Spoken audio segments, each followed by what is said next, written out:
What's up? It's Andy coming to you on a Wednesday to deliver some NHL sniffs. And when it comes to dishing out NHL sniffs or making NHL sniffs, I know what you do.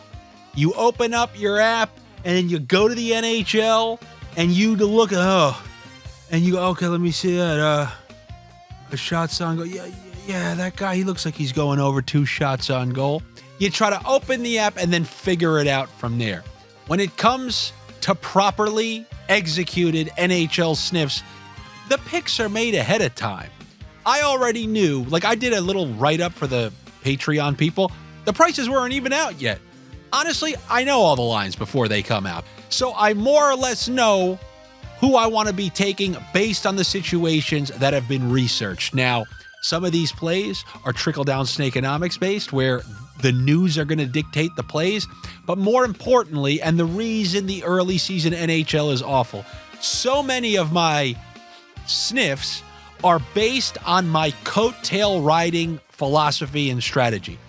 I like to see things develop, whether that's chemistry between a line or whether it's a power play getting hot, and then ride those coattails like Marty McFly on the hoverboard, just holding on to the back of a car. That's exactly what I like to do. Like, for example, Pittsburgh's first game, what did I say? I'll give me Rickard Rakell. That line had excellent chemistry to close out the year. Game 1 was an absolute dud against the Rangers. What's happened since then? That line has picked up right where it left off last year. There's Rakell, Malkin, and they've been going off these last couple of games, all factoring in on each other's goals. So now that it's there, and no, that's not the first stiff of the night, but it's those type of things, seeing how things play out, and then making the sniffs, trying to ride those coattails to future success. So let's start on this slate with those very Penguins. It's not going to be Malkin and Rakell, although I don't mind Malkin and Rakell.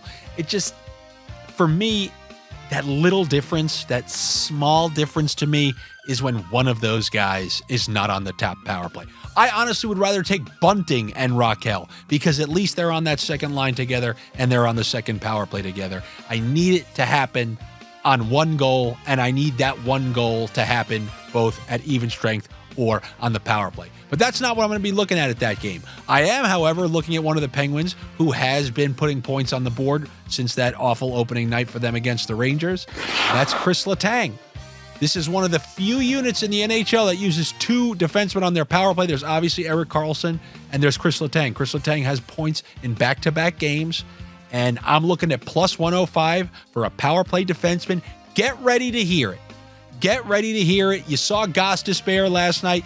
You're going to keep seeing it. I opened up talking about how these prices are just going to tank as the season goes on.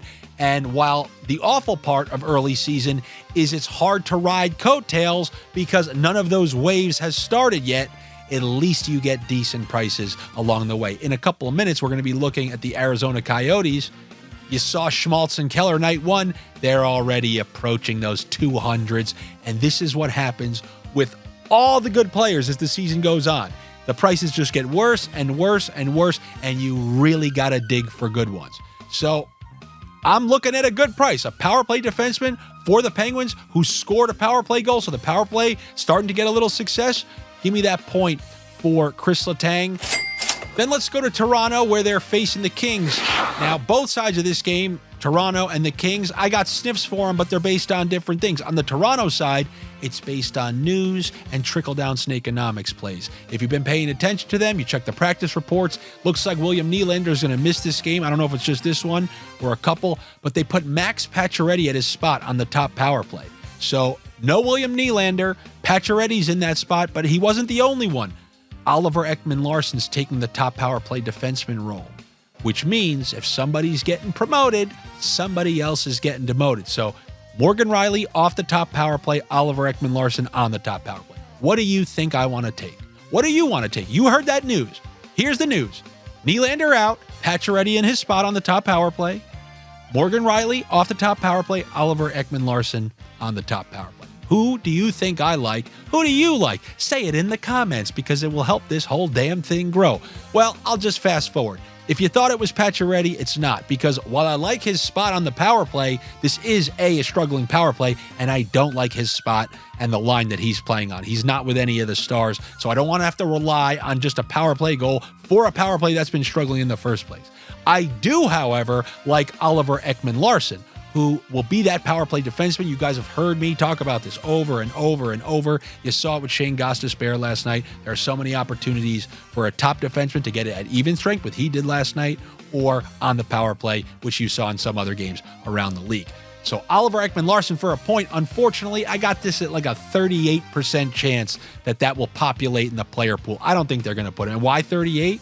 Not 35, not 40, because I like giving random numbers. Like when I used to tell people I was coming up, yeah, I'll be there in 19 minutes.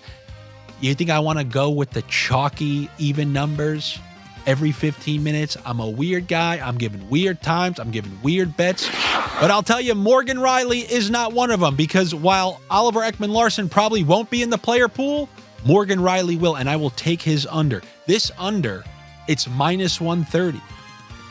In a couple of weeks, if he's not on the power play, that will be minus 150. The best part of the NHL are how the lines don't move immediately, because in the NFL, this line would immediately be minus 160, but you have a few game grace period. The guy watching NHL prices, he's snoozing. Hey, wait, what? What happened? 3 games went by. Morgan Reilly's not on the... Okay, minus 160. And that's exactly what we're not going to be taking, because it's at minus 130. Give me that minus 130, under half of a point for Morgan Reilly, and we'll see if the Oliver Ekman-Larsson point populates. On the other side, this is going to be my Marty McFly riding the coattails on the hoverboard, grabbing the back of the car. This is the LA Kings power play that I'm looking at. They clicked multiple times against the Ottawa Senators in the last game, and the power play is a very chemistry-oriented facet of the game. When you're feeling it, the goals come in bunches. When you're cold, as it was for the Kings, and that's even an understatement in the playoffs, that was the worst-looking power play you've ever seen in your life. But they clicked multiple times in one game. Usually when that's the case, typically with power plays, you know, if it's your run-of-the-mill, we're not hot, you get a minute out there. If they clear the puck, that second unit's coming on. But when a unit has been scoring a lot, the coach gives them a little extra opportunity. They'll allow them to carry it back into the zone one more time to see if they can set up. So you have some extra time on the power play, and then you obviously have all that time 5-on-5 together. You have all 3 members of the top line on the top power play. Now, who I really want is the Barrett Hayton of this team. We've been talking about Barrett Hayton. He was a plus money guy with the 2 best forwards on the Utah Coyote, whatever the hell. Barrett Hayton, he was good to us. Same type of thing for Alex Laferriere. He's on that top line. He has points in 2 of 3 games, and he's the perfect trickle-down Snakeonomics play, but I'm not seeing his point prop listed either. Maybe this is one that populates during the day. Same thing with their power play defenseman, Brandt Clark. He had 3 points in the last game because they have such increased opportunity. But these guys are such freaks, they're not even listed in the player pool. So I'm forced to go with a Kempe Kopitar. That's the third thing I want of the bunch. I want the Laferriere pointed plus money. I want the Brandt Clark pointed plus money. I would take an assist. He had 3 assists in the last game. Neither of those are available. Sometimes they populate. I'll give him a 38% chance. The Andy 38. But if neither of those are available, give me that hot duo on the top line. That didn't come out right. Kempe, Kopitar, both for a point. But that's if those other ones aren't there. But for now, that's what I will take for this LA Kings team against the Toronto Maple Leafs. Then we got the Bruins and the Avs. The Avs, unlike the Oilers, they do have some excuses as to why they're struggling. I don't know, they're missing half their team. No Lehkonen, Landeskog, no Nichushkin, and they're trying to do what they can out there and make the most of it. But the one thing that's most disconcerting to them is this goaltending. They've been getting bottom of the barrel, scraping change goaltending. They're conceding goal after goal. The Blue Jackets went in there and beat them. The Islanders scored 5 or 6 against them. So they're giving up chances. They're giving up goals. Who's going in there? I'll take over their team total. Who is it? The Bruins? Good. The Bruins have been scoring. They're plenty motivated. They lost to the Panthers again. I'm looking at some players on the Bruins against a team who can't trust their goaltending.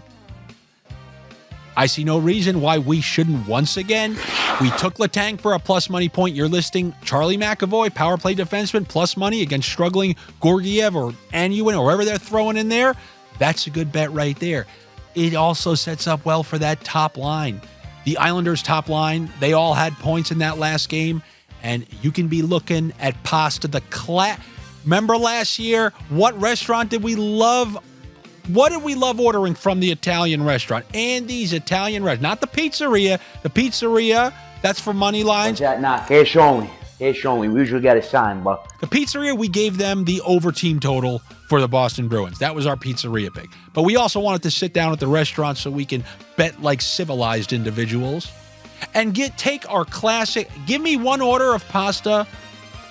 I really am tempted. That new special you have, Lindholm, that looks pretty good. But I got to go with my known. I got to go with the side of Zacha. Pasta over 1.5 points with a side of a Zacha assist. So, by the way, I never really re-explained that.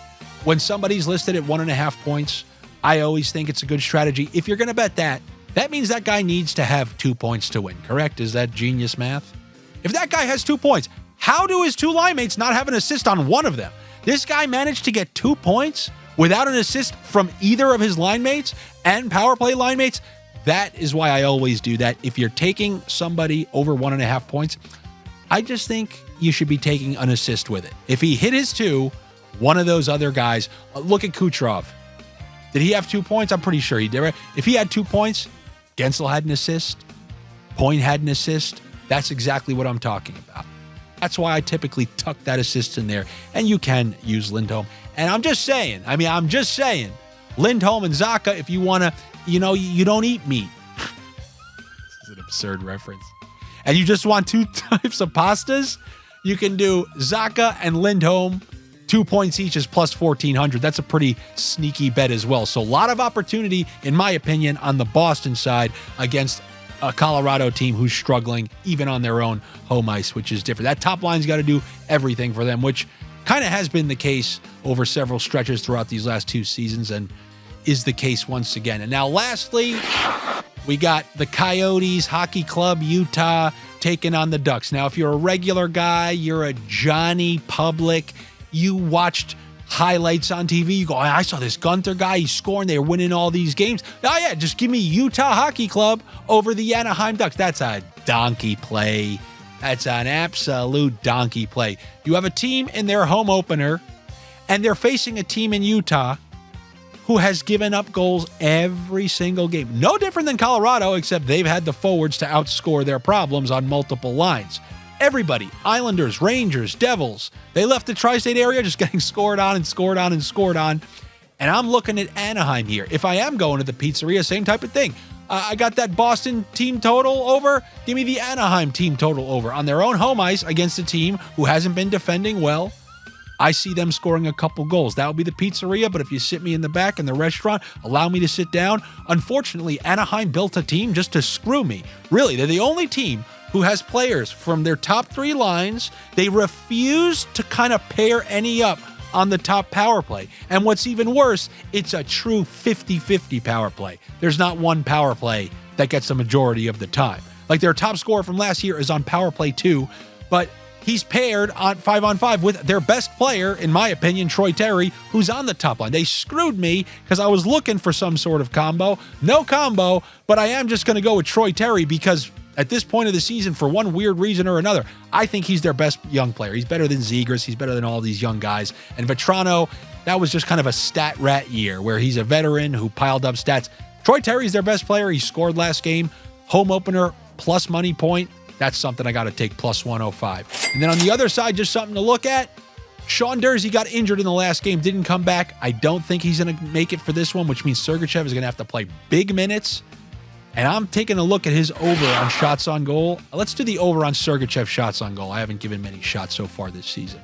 A lot of sniffs for a small slate.